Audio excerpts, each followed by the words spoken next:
Yan, hello po sa ating lahat. Kumusta? Naway nasa mabuti po kayong kalagayan.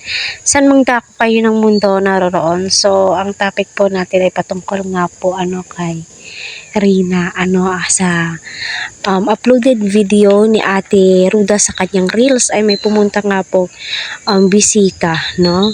Nagpapasalamat po si Rina sa mga tulong na pinagkakaloob po, no? At sinabi niya na kung pwede siya daw din po ay interviewin ni Ate Ruda. At ayun na nga po, no? Marami po tayong nalaman at grabe po yung pasasalamat ni Rina sa mga supporters niya, viewers niya, especially kay Kuya Val Santos Matubang Kalingap Prab.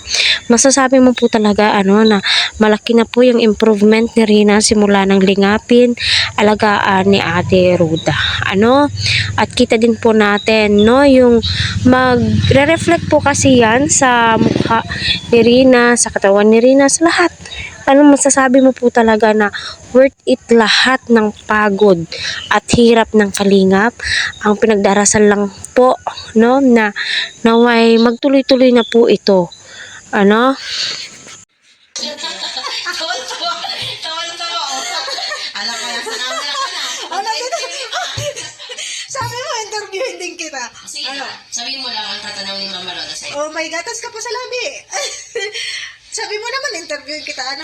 Rina, ano na yung mga natutunan mo sa itinuro ni Teacher Jackie?